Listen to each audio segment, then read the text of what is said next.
जब जागो तब सवेरा होता है। अगर आपको ये लगता है कि मैंने बहुत से बुरे काम किए हुए हैं और अब इन गलत कामों को सुधारने के लिए कोई भी विकल्प नहीं है, तो आपको गौतम बुद्ध के जीवन की ये कहानी एक बार अवश्य सुननी चाहिए। एक दिन बुद्ध श्रावस्ती के ही एक गांव में भिक्षाटन के लिए पहुंचते हैं। जब बुद्ध गांव में प्रवेश करते हैं, तो देखते हैं कि पूरे गांव में सन्नाटा छाया हुआ है। दूर दूर तक कोई व्यक्ति नजर नहीं आ रहा था। बुद्ध उस गांव के पहले द्वार पर जाते हैं और कहते हैं, भिक्षाम देहि, परंतु भीतर से बाहर कोई नहीं आता। बुद्ध दूसरे द्वार पर जाते हैं, परंतु कोई दरवाजा नहीं खोलता। बुद्ध तीसरे द्वार पर जाते हैं, परंतु उस द्वार से भी कोई व्यक्ति बाहर नहीं आता। फिर अचानक से एक दरवाजा खुलता है, जिसमें से एक व्यक्ति बाहर निकलता है। वो जल्दी से बुद्ध का हाथ पकड़ता और उन्हें अपने घर में ले जाता है और कहता है, क्षमा करें बुद्ध, परंतु इस समय आप बाहर नहीं जा सकते। उंगलीमाल को श्रावस्ती की सीमा पर देखा गया है। सभी गांव वाले डर के मारे अपने अपने घरों की खिड़कियां, दरवाजे बंद करके बैठे हुए हैं। बुद्ध उस व्यक्ति से पूछते हैं, कौन है ये उंगलीमाल और उससे इतना भय क्यों है? वह व्यक्ति कहता है, उंगलीमाल एक राक्षस है। उसे जो भी मनुष्य मिलता है, बच्चा, वृद्ध, स्त्री या पुरुष, यहाँ तक कि सन्यासी भी, वो किसी को भी नहीं छोड़ता। महाराज प्रसन्नजीत के सैनिक भी उससे डरते हैं। बुद्ध उस व्यक्ति से पूछते हैं, क्या वो ये सब धन के लालच में करता है? वो व्यक्ति कहता है, नहीं, धन का उसे कोई लालच नहीं है। वो जब भी किसी मनुष्य पर वार करता है, तो उसकी उंगली काटकर अपने गले की माला बनाता है। इसलिए उसका नाम उंगली माल पड़ गया है। और यह भी सुना है कि जब उसके गले की माला में 100 उंगलियां पूरी हो जाएंगी, तो उसकी विनाशक शक्तियां और भी ज्यादा बढ़ जाएंगी। बुद्ध कहते हैं, आभार आपका, जो आपने मुझे उसके बारे में बताया। फिर वो व्यक्ति बुद्ध से कहता है कि कृपा कर आप बाहर न जाइए, क्योंकि वो आप पर भी वार कर सकता है। बुद्ध कहते हैं, भय से अपनी राह छोड़ दो, ऐसा मैंने कभी नहीं किया। मुझे भिक्षा मांगता देख जन जन के हृदय में उंगलीमाल का भय कम होगा। फिर वो व्यक्ति कहता है, नहीं बुद्ध, आप मत जाइए, वो बहुत ही ज्यादा खतरनाक है। बुद्ध कहते हैं, वो खतरनाक नहीं बल्कि दुखी है और मुझे उसके पास जाना होगा, क्योंकि उसे मेरी आवश्यकता है। इतना कहकर बुद्ध उस व्यक्ति के पास से चले जाते हैं। कुछ दूर चलने के बाद बुद्ध वन में प्रवेश करते हैं। वन में चारों ओर एक सन्नाटा छाया होता है। दूर दूर तक ना तो कोई मनुष्य और ना ही कोई पशु पक्षी दिख रहा होता है, परंतु बुद्ध अपने मार्ग में आगे बढ़ते रहते हैं। अचानक बुद्ध के सामने उंगलीमाल आकर खड़ा हो जाता है। उसका रूप इतना डरावना होता है कि कोई भी व्यक्ति उसे देखकर ही भयभीत हो जाए। उसके गले में उंगलियों की माला होती है। चेहरा और हाथ रक्त से सने होते हैं और शरीर बलशाली होता है। उसका रूप इतना भयानक होता है कि किसी भी साधारण व्यक्ति के प्राण तो उसे देखते ही निकल जाए, परंतु बुद्ध पर उंगलीमाल के इस डरावने रूप का कोई भी असर नहीं होता। बुद्ध कुछ क्षण तक एक शांत मुस्कुराहट के साथ उंगलीमाल की तरफ देखते हैं और फिर उसकी बगल से निकलकर अपने मार्ग में आगे बढ़ जाते हैं। बुद्ध को ऐसा करते देख उंगलीमाल को ये समझ नहीं आता कि उसके साथ ये हो क्या रहा है। वह मन ही मन सोचता है कि मुझे देखकर लोग या तो भाग जाते हैं या मुझे देखकर ही मर जाते हैं या फिर मुझसे अपने प्राणों की भीख मांगने लगते हैं। मैंने कई सन्यासियों को भी मारा है, परंतु मैंने आज तक कोई ऐसा व्यक्ति नहीं देखा जो मुझे नजरअंदाज करके अपने मार्ग में आगे बढ़ जाए। या तो इसने मुझ पर ध्यान नहीं दिया होगा, या फिर हो सकता है कि यह देख ही ना सकता हो, परंतु मुझे इससे क्या, मुझे तो अपनी उंगलियों की माला पूरी करनी है। उंगलीमाल बुद्ध को आवाज लगाता है, ए साधु रुक। फिर भी बुद्ध उंगलीमाल को नजरअंदाज करते हैं और अपने मार्ग में आगे बढ़ते रहते हैं। उंगलीमाल और ज्यादा क्रोध में भरकर बुद्ध को आवाज लगाता है, ए साधु रुक। फिर भी बुद्ध उंगलीमाल को फिर से नजरअंदाज करते हैं और अपने मार्ग में आगे बढ़ते हैं। उंगलीमाल तीसरी बार बहुत ही ज्यादा क्रोध में भरकर आवाज लगाता है, ए साधु रुक। फिर बुद्ध रुकते हैं। उंगलीमाल बुद्ध के पास जाता है और कहता है, मेरे आदेश देने के बाद भी तू रुका क्यों नहीं? बुद्ध कहते हैं, मैं तो बहुत पहले ही रुक चुका हूँ, तुम ही चलते जा रहे हो। उंगलीमाल ये समझ ही नहीं पाता कि बुद्ध क्या कह रहे हैं। परंतु वो इतना जरूर समझ जाता है कि सामने खड़ा व्यक्ति उससे थोड़ा भी नहीं डर रहा है। उंगलीमाल बुद्ध को डराने के लिए चिल्लाकर पूछता है, ए साधु, तुझे मुझसे भय नहीं लग रहा है क्या? मैं आदि मानव हूँ। बुद्ध कहते हैं, नहीं, तुम मानव हो। बुद्ध की यह बात उंगलीमाल के हृदय पर लगती है। पहली बार उसे किसी ने मानव कहा था, परंतु वो इस बात को नजरअंदाज करने का प्रयास करता है और बुद्ध से पूछता है, ए साधु, तूने ये क्यों कहा कि तू कब का रुक चुका है, जबकि तू तो चल रहा था, और तूने ये क्यों कहा कि मैं नहीं रुका? बुद्ध कहते हैं, मैं बहुत पहले ही रुक चुका हूँ, यानी मैंने ऐसे सारे बुरे कृत्य करना पहले ही छोड़ दिया है जिससे किसी भी व्यक्ति को कष्ट पहुँच सकते हैं। सब जीना चाहते हैं, बस तुम उन्हें करुणा से देखने का प्रयास करो। बुद्ध के ये शब्द दोबारा से उंगलीमाल के हृदय पर चोट करते हैं, परंतु वह दोबारा से बुद्ध की बातों को नजरअंदाज करने का प्रयास करता है और इस बार वह और क्रोध में भरकर बुद्ध की गर्दन पर अपनी कटारी रख देता है, जिससे वो लोगों की हत्या किया करता था, और बुद्ध से चिल्लाकर कहता है, नहीं, मानव में ना तो प्रेम है और ना ही करुणा है, सिर्फ छल और कपट है, इसलिए मैं सबकी हत्या करूंगा और किसी को जीवित नहीं छोड़ूंगा। बुद्ध कहते हैं, तुम्हें लोगों ने बहुत दुख दिया है उंगलीमाल, क्रूरता मनुष्य अज्ञान के कारण ही करता है।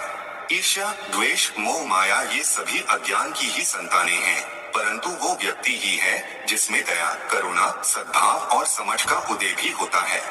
उंगलीमाल, यदि इस जीवन में क्रूर और निष्ठुर लोग हैं, तो दयावान भी हैं। बस तुम्हें अपनी आंखों से इस अंधेपन की इस पट्टी को हटाना होगा, जो तुम्हें केवल बुराई ही दिखा रही है। तीसरी बार बुद्ध के शब्दों को सुन उंगलीमाल का खुद पर से संयम हट जाता है। उसे समझ नहीं आता कि पहली बार उसे अपना आपा इतना कमजोर क्यों महसूस हो रहा है। वह कोशिश तो करता है क्रोध करने की, परंतु कर नहीं पाता। वो बड़ी हिम्मत जुटाकर क्रोधित होने का नाटक करके बुद्ध से कहता है, तुम और व्यक्तियों जैसे नहीं हो। बुद्ध कहते हैं, मैं हर व्यक्ति जैसा ही हूँ, बस जागृत हूँ और यह सिद्ध कर रहा हूँ कि हर व्यक्ति में जागने की क्षमता है। मेरा मार्ग क्रूरता को दया में परिवर्तित करता है। उंगलीमाल, तुम अनजाने में घृणा के पथ पर हो, बस इस क्षण रुक जाओ। तुम्हारे भीतर भी ये क्षमता है कि तुम दया और करुणा के पथ पर चल सको। इतना सुनते ही उंगलीमाल के हाथ से कटारी जमीन पर गिर जाती है और उसकी आंखों से आंसू बहने लगते हैं। भला कोई कब तक बुद्ध को अनदेखा करेगा? उंगलीमाल रोते हुए बुद्ध से पूछता है, क्या आप वही हैं जिन्हें लोग बुद्ध कहते हैं, जो लोगों को मुक्ति के मार्ग पर चलना सिखाते हैं? फिर बुद्ध कहते हैं कि हाँ, मैं वही हूँ और तुम्हें भी मुक्ति के मार्ग पर ले जाना चाहता हूँ। फिर उंगलीमाल कहता है, परंतु मैं अब बहुत दूर निकल गया हूँ। मैंने बहुत हत्याएं करी हैं और बहुत पाप करे हैं। मैं अब चाहकर भी वापस नहीं लौट सकता और मेरा वापस लौटना अब असंभव है। बुद्ध कहते हैं, असंभव कुछ भी नहीं, जब जागो तभी सवेरा। उंगलीमाल कहता है, मैं अब पुनः जीवन की ओर नहीं मोड़ सकता, बहुत देर हो चुकी है। बुद्ध कहते हैं, तुम में इतनी चेतना है कि तुम जानते हो कि जो तुमने अब तक किया वह बुरा था। इसका अर्थ यह है कि तुम जानते हो कि क्या अच्छा है और क्या बुरा है। उंगलीमाल, जिस दिन से तुमने अच्छा कार्य करना शुरू कर दिया, उस दिन से तुम्हारा एक नया जीवन शुरू हो जाएगा। फिर उंगलीमाल कहता है, मैं कितने भी अच्छे कार्य क्यों न कर लूं, परंतु लोग मुझे उसी दृष्टि से देखेंगे और मुझे चैन से जीने नहीं देंगे। बुद्ध कहते हैं, उंगलीमाल, यदि तुमने हिंसा का मार्ग छोड़ा तो मैं तुम्हें मार्ग दिखाऊंगा और तुम्हारा संरक्षण करूंगा और तुम्हें लोगों की घृणा से बचाऊंगा। बस पहला कदम तुम्हें ही उठाना होगा। उंगलीमाल पूछता है, क्या ये हो सकता है? बुद्ध कहते हैं, अवश्य हो सकता है। तुम में असामान्य बुद्धि है उंगलीमाल, तुम परम सत्य के पथ पर बहुत आगे जाओगे। उंगलीमाल रोते हुए बुद्ध के चरणों में गिर पड़ता है और कहता है, मैं आपको वचन देता हूँ कि मैं सारे बुरे कृत्य करना छोड़ दूंगा और आपके पीछे करुणा के पथ पर चलना सीखूंगा। कृपा कर आप मुझे अपना शिष्य बना लीजिए। बुद्ध कहते हैं, मैं किसी को अपना शिष्य नहीं बनाता, बल्कि व्यक्ति स्वयं मेरे संग से जुड़ता है। उंगलीमाल उसी समय बुद्ध का भिक्षु बन जाता है। बुद्ध का भिक्षु बनने के बाद उसका नाम अहिंसक पड़ जाता है। फिर बुद्ध ने जैसा उसका नाम रखा था और वो ठीक वैसा ही वह बन चुका था। जब अहिंसक प्रथम बार अन्य भिक्षुओं के साथ एक गांव में भिक्षाटन के लिए जाता है, तो गांव के कुछ लोग उससे बदला लेने के लिए उसे लाठी डंडों से पीटने लगते हैं। जब ये बात बुद्ध को पता चलती है, तो वे तुरंत उसे बचाने के लिए उसके पास पहुंचते हैं और अपने शरीर को उन लाठी डंडों के बीच में ले आते हैं, जो अहिंसक को पड़ रहे थे। बुद्ध को देखकर वे गांव वाले डंडे और पत्थर मारना बंद कर देते हैं। सभी लोग बुद्ध से कहते हैं, बुद्ध क्यों आप इस हत्यारे उंगलीमाल की रक्षा कर रहे हैं? न जाने कितने लोगों की जाने ली हुई है इसने। बुद्ध कहते हैं, अब यह उंगलीमाल नहीं है, बल्कि इसका नाम अब अहिंसक है। अब यह आपकी ही तरह एक मानव है। वे गांव वाले कहते हैं, ऐसा आदमी कभी नहीं बदल सकता। बुद्ध कहते हैं, यह बदल चुका है, बस आप सब लोग इसे अपनी पुरानी दृष्टि से देख रहे हैं। यदि यह उंगलीमाल होता, तो क्या आप में से किसी में भी इतना साहस या बल होता कि कोई इसे एक उंगली भी लगा सके? ये आपका हर बार खाता रहा, और क्या इसने आप पर कभी पलटकर वार किया? नहीं ना। क्या ये परिवर्तन आपको नहीं दिखा? आज इसने अपना लहू बहा से अपने सारे बुरे कृत्य धो डाले हैं। आप लोगों के द्वारा इतनी मार खाने के बाद भी इसकी आंखों में आपके लिए क्रोध नहीं है। क्या यह बदलाव आपको नहीं दिख रहा है? यह तो बदल गया, परंतु आप कब बदलोगे? इतने में ही उन गांव वालों में से एक स्त्री कहती है, यह परिवर्तन मैंने स्वयं देखा है। वो स्त्री गांव वालों से कहती है, आप में से कौन ऐसा है जो दूसरों के दुख में दुखी हो, दूसरों की पीड़ा सहन ना हो तो उसे हर प्रकार की सहायता प्रदान करे, और ऐसा इस भिक्षु ने किया है। 2 दिन पहले एक व्यापारी अपनी पत्नी को लेकर जा रहा था, और उसकी पत्नी प्रसव पीड़ा से व्याकुल थी। तब मैं पास से ही गुजर रही थी, इसलिए मैं भी दौड़ी दौड़ी गई। उस स्त्री की पीड़ा बढ़ती ही जा रही थी। घना जंगल होने के कारण उसे कहीं ले जाया भी नहीं जा सकता था। तभी यह भिक्षु वहां पहुंचा, और इसने मुझसे पूछा कि क्या हुआ बहन? मैंने इसे बताया कि यह स्त्री प्रसव पीड़ा में है, और इस घने वन में हम कुछ कर भी नहीं पा रहे हैं। कब तक यह कष्ट भोगेगी? कहीं इसके और इसके बच्चे के प्राण ना चले जाएं। फिर इस भिक्षु ने मुझसे कहा कि ऐसा नहीं होगा, मैं अभी अपने गुरु के पास जाऊंगा, वे अवश्य ही कोई मार्ग दिखाएंगे। इतना कहकर ये भिक्षु दौड़कर वहां से चला गया। बुद्ध कहते हैं कि फिर व्यथित हो अहिंसक मेरे समक्ष आया, और मेरे पैरों में गिरकर मुझसे कहने लगा, बुद्ध एक स्त्री गहन प्रसव पीड़ा में है, और उसकी पीड़ा बढ़ती ही जा रही है, कहीं माँ और बच्चे को कुछ हो न जाए। ये सब सुनकर बुद्ध ने कहा कि दौड़कर जाओ और उससे कहो, बहन जिस दिन से मेरा जन्म हुआ है, मैंने जानबूझकर किसी भी प्राणी को कष्ट नहीं पहुंचाया है। मेरे सत्कर्म तुम्हारा सुरक्षा कवच बने, और आपकी और आपके शिशु की रक्षा करे। अहिंसक ने मुझसे कहा, परंतु यह तो असत्य होगा बुद्ध। सत्य तो यह है कि मैंने आज तक बहुत से प्राणियों को कष्ट पहुंचाया है। यदि मैंने ऐसा कहा तो वे माता और शिशु उसी क्षण प्राण त्याग देंगे। फिर बुद्ध ने कहा, तो तुरंत जाओ और उस स्त्री से कहो, बहन जिस दिन से मेरा एक नया जन्म हुआ है, मैंने सभी बुरे कृत्यों को त्यागा है, और उस दिन से मैंने किसी भी प्राणी को कष्ट नहीं पहुंचाया है। और मेरे सत्कर्म आपका सुरक्षा कवच बने, और आपकी और आपके शिशु की रक्षा करे। फिर अहिंसक ने बुद्ध से पूछा कि क्या मेरे सत्कर्म उन्हें बचा लेंगे? बुद्ध ने कहा कि अवश्य यह तुम्हारी अपनी कमाई है, या तो तुम इसे अपने लिए बचा कर रखो या फिर किसी पराये पर खर्च कर दो।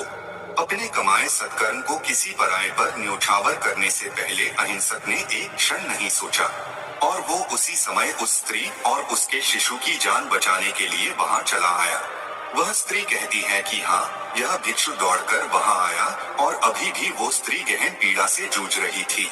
इसने अपने दोनों हाथ जोड़े और आंखें बंद करके कहने लगा, बहन जिस क्षण से मैं भिक्षु बना हूँ, उस क्षण के बाद मैंने कोई भी ऐसा कृत्य नहीं किया जिससे कि किसी भी प्राणी को कष्ट पहुँचे। मेरे सत्कर्म आपके लिए सुरक्षा कवच बने, आपकी और आपके शिशु की रक्षा करें। और इतना कहते ही उस स्त्री ने अपने बच्चे को जन्म दे दिया। फिर बुद्ध कहते हैं कि दूसरों के दुख से दुखी होने वाला यह व्यक्ति अहिंसक कैसे किसी को दुख दे सकता है? यदि ये भिक्षु मन का सच्चा ना होता, तो वह स्त्री कब के अपने प्राण त्याग चुकी होती। फिर अहिंसक ने बुद्ध से कहा है कि इन्हें मत रोकिए बुद्ध, इन्हें मारने दीजिए, और तब तक मारने दीजिए जब तक कि इनके मन का क्रोध शांत ना हो जाए। फिर बुद्ध अहिंसक से कहते हैं, कर्म और गुणों के भंडार हो तुम। आज तुमने अपने नाम अहिंसक को सिद्ध कर दिया है। बुद्ध और उस स्त्री की बात सुन वे सभी गांव वाले कहते हैं, आप सही कह रहे हैं बुद्ध। अहिंसक बदल चुका है और हमसे ही देखने में भूल हो गई थी। इस कहानी से हमें यह सीखने को मिलता है कि लोग सोचते हैं कि उन्होंने बहुत सारे गलत काम किए हुए हैं, अब इन गलत कामों को सुधारने के लिए कोई भी विकल्प नहीं है।